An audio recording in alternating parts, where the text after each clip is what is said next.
கிறிஸ்துவில் எனக்கு மிகவும் பிரியமானவர்களே, இதோ தவக்காலத்தின் இன்றைய முதல் வெள்ளி நாம் இந்த தியானத்துக்குள்ளாக நாம் கடந்து வருகிறோம். 2000 ஆண்டுகளுக்கு முன்பாக இதே போல் ஒரு வெள்ளிக்கிழமை தான் ஆண்டவர் நமக்காக, நம்முடைய பாவங்களுக்காக, நம்முடைய அக்கிரமங்களுக்காக, நம்முடைய மீறுதலுக்காக, நம்முடைய சாபங்களுக்காக, நம்முடைய நோய்களுக்காக எல்லாவற்றையும் அவர் சிலுவையிலே தீர்த்த நாள் இது போல ஒரு நாள். ஆராதனையிலே மிக சிறந்த ஆராதனை எது என்று சொன்னால் சிலுவை ஆராதனை. இந்த தவக்காலத்திலே வெள்ளிக்கிழமைகளிலே ஆண்டவரை ஆராதிக்கிறதை, அவருடைய சிலுவையின் பாடுகளை நீங்கள் ஆராதியுங்கள், அதை தியானியுங்கள். அவருடைய 5 காயங்களை குறித்து தியானியுங்கள். அந்த 5 காயங்களை நீங்கள் முத்தம் செய்யுங்கள். அந்த 5 காயங்களை நீங்கள் ஆராதியுங்கள். அப்படிப்பட்ட அந்த ஆராதனையில் ஆண்டவர் பிரியப்படுகிறவராயிருக்கிறார். இந்த நாளிலே ஆண்டவர் நமக்கு என்ன வார்த்தைகளை கொடுத்திருக்கிறார் என்றால், திருப்பாடல்கள் 1 - 3 வரை உள்ள இறை வார்த்தைகளை ஆண்டவர் நமக்கு கொடுத்திருக்கிறார். அதில் சொல்லப்பட்டிருக்கிறது, யாரெல்லாம் நற்பேறு பெற்றவர்கள், யாரெல்லாம் நற்பேறு பெற்றவர்கள் என்று சொல்லப்பட்டிருக்கிறது. அதில் பொல்லாரின் சொல்படி நடவாதவரும், பாவிகளின் தீய வழியில் நில்லாதவரும், இகழ்வாரின் கூட்டத்தில் அமராதவர். இந்த குணத்தை உடையவர்கள் எப்படி இருப்பார்களாம்? அவர்கள் ஆண்டவருடைய திருச்சட்டத்திலே மகிழ்ச்சியுறுகிறவர்களாய் இருப்பார்கள். அவர்கள் சட்டத்தை பற்றி, ஆண்டவருடைய வார்த்தையை பற்றி இரவும் பகலும் சிந்திப்பவர்களாய் இருப்பார்கள். அது மட்டுமல்ல, அவர்கள் நீரோடை நடப்பட்ட மரம் போல இருப்பார்கள். நார்மலாக ஒரு மரமானது நீரோடைக்கு அருகிலே நடப்பட்டதனால் அதற்கு எல்லா காலங்களிலும் அது கனி தருகிறதாக, அது புஷ்டி உள்ளதாக, ஒரு செழுமை உள்ளதாக, அதோடைய இலைகள் எல்லாம் எப்பொழுதும் பச்சை பசேல் என்று இருக்கிறதாக இருக்கும். காரணம், அந்த மரத்திலே, அந்த மரத்திற்கு தேவையான நீரானது அந்த நீரோடையில் எப்பொழுதும் நீர் ஓடிக்கொண்டே இருக்கும் பொழுது அந்த நீரில் இருக்கிற அந்த ஈரத்தை கொண்டே அந்த மரம் தன்னை வளர்த்து கொள்ளும். அதே போலதான் ஆண்டவருடைய திருச்சட்டத்தில் இன்பம் காண்கிறவனாக, ஆண்டவருடைய திருச்சட்டம் என்று சொல்லும் பொழுது என்ன? ஆண்டவருடைய உயிருள்ள ஜீவனுள்ள வார்த்தைகள். அந்த உயிருள்ள வார்த்தைகளை அல்லும் பகலும் அவர்கள் தியானிப்பார்கள் என்று சொல்லப்பட்டிருக்கிறது. அந்த வார்த்தையை பற்றி இரவும் பகலும் அவர் தியானிக்கிறவர்களாய் அந்த வார்த்தையை தங்களுடைய உள்ளத்திலே, தங்கள் ஆவியிலே, தங்களுடைய ஆன்மாவிலே, தங்களுடைய உள்ளத்திலே அந்த வார்த்தைகளை கேட்டு தியானித்து அவர்கள் அதிலே மகிழ்ச்சியுறுகிறவர்களாய் இருப்பார்கள். ஆண்டவராகிய கடவுள் நமக்கு ஒரு நாளைக்கு 24 மணி நேரம் கொடுத்திருக்கிறார். அதை நிமிடமாய் மாற்றி பாருங்கள். 1440 நிமிடங்கள்.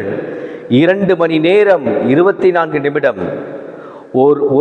ஒரு கிறிஸ்துவன் ஆண்டவருக்கு கொடுக்க வேண்டிய நேரம் என்ன அப்படின்னு கேட்டீங்கன்னா, அந்த 2 மணி நேரம் 24 நிமிடங்கள் நாம் ஆண்டவருக்கு கொடுக்க கடமை உள்ளவர்களாக இருக்கிறோம், கடமைப்பட்டவர்களாக இருக்கிறோம். ஆனால் நாம் செய்கிறோமா? எவ்வளவு நேரம் நீங்கள் கொடுக்கிறீர்கள்? அது உங்களுக்கும் ஆண்டவருக்கும் உள்ள ஒரு கணக்கு. யோசித்து பாருங்கள். அது உங்களுடைய குடும்ப ஜெபமாய் இருக்கலாம், நீங்கள் திருப்பலிக்கு வருகிறதாய் இருக்கலாம், அல்லது உங்களுடைய தனி ஜெபமாய் இருக்கலாம், அல்லது விவிலியத்தை நீங்கள் வாசிப்பதாய் இருக்கலாம். காலையும் மாலையும் அப்படிதான் சொல்லப்பட்டிருக்கு. பார்த்தீங்களா? இரவும் பகலும். பைபிள்ல விவிலியத்தில் அப்படிதான் சொல்லப்பட்டிருக்கு. இரவும் பகலும் ஆண்டவருடைய விவிலியத்தின் வார்த்தைகளை ஏவன் தியானிக்கிறான் என்று சொல்லப்பட்டிருக்கிறது. அது வாசிக்கிறவன் என்று சொல்லப்பட்டிருக்கிறது.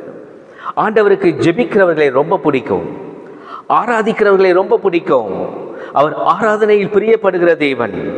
அவர் அணுக முடியாத ஒளியிலே வாசப்படுகிற தேவன். அவர் கெருபீம்களும் சேராபீம்களும் 24 மூப்பர்களும் கொடான கோடி வான தூதர்கள் எல்லோரும் அவரை அங்கு ஆராதித்துக் கொண்டிருக்கிறார்கள், துதித்துக் கொண்டிருக்கிறார்கள். பரலோகத்தில் எப்பொழுதும் மகிழ்ச்சி, அங்கு அக்களிப்பு, அங்கு ஆனந்தம், அங்கு களி கூறுதல். இதுதான் பரலோகம். ஆண்டவர் சொல்லுகிறார், இந்த உலகத்திலே அவரை ஆராதிப்பவர் யார்?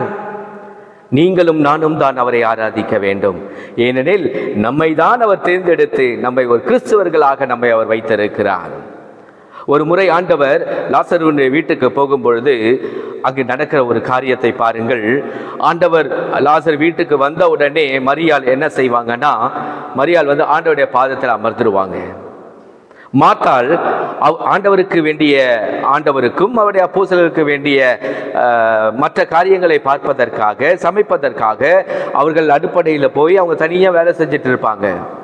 அப்போ மாத்தா ஆண்டவர்கிட்ட கேட்பாங்க, ஆண்டவரே இங்க பாருங்க, நான் ஒருத்தி மட்டும் அங்க அடுப்பங்கரையில கஷ்டப்பட்டு இருக்கேன், ஆனால் மரியாள் உங்க பாதத்துல தான் அமர்ந்து இருக்கிறாங்க, அவங்கள கொஞ்சம் நீங்கள் பேசி அனுப்பினீங்கன்னா எனக்கு கொஞ்சம் ஈஸியாக இருக்கும்ல அப்படின்னு சொல்லும் பொழுது ஆண்டவர் ஒரே ஒரு வார்த்தை சொல்வார், மாத்தாளே, மரியாள் தன்னிடத்திலிருந்து எடுபடாத நல்ல பங்கை அவள் தேர்ந்து கொண்டாள் என்று சொல்லி.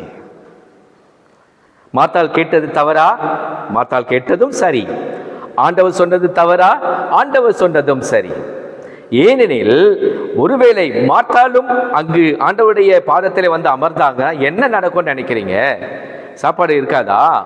அந்த கூட்டம் முடிந்த உடனே, ஆண்டவருடைய சொற்பொழிவு முடிந்த உடனே 5 அப்பங்களையும் 2 மீனையும் அவர் 5000 பேருக்கு அவர் போஷித்த தேவன். அப்போ அந்த வீட்டுக்குள்ளே இருந்தவங்களுக்கு அவரால் நினைச்சா போஷிச்சிருக்க முடியாதா? அவளுக்கு உணவு கொடுத்துருக்க முடியாதா? அதனால தான் ஆண்டவர் மாத்தாளை பார்த்து சொன்னார், மாத்தாளே, மரியாள் தன்னுடைய நல்ல பங்கை அவள் தேர்ந்து கொண்டாள் என்று சொல்லி. ஸோ இது ஒரு நல்ல உவமை, ஆண்டவர் நமக்கு கொடுத்த ஒரு நல்ல ஒரு எடுத்துக்காட்டு. ஆகவே நாம் அதிக நேரம் ஜெபிக்கிறவர்களாகவும் ஆண்டவரை ஆராதிக்கிறவர்களாகவும் நாம் வாழ வேண்டும் என்பது அவருக்கு பிடித்தமான காரியம். ஆகவே இந்த உலக காரியங்கள் எல்லாத்தையும் ஒதுக்கி வைத்துவிட்டு தினமும் உங்களால் ஆண்டவருக்கு எவ்வளவு நேரம் கொடுக்க முடியுமோ அந்த நேரத்தை நீங்கள் ஆண்டவருக்கு கொடுத்து பாருங்கள். ஆண்டவருக்கு கொடுத்து பாருங்கள். உங்கள் நேரத்தை கொடுத்து பாருங்கள். நீங்கள் ஜெபித்து பாருங்கள். நீங்கள் ஆண்டவரை ஆராதித்து பாருங்கள். அதனுடைய பலனை உங்கள் வீட்டிலே நீங்கள் நிச்சயம் காண்பீர்கள். நிச்சயம் காண்பீர்கள். 30 அல்ல, 60 அல்ல, 100 மடங்கு பலனை நீங்கள் பார்ப்பீர்கள் என்று அதை ருசிக்கிற நான் சொல்லுகிறேன்.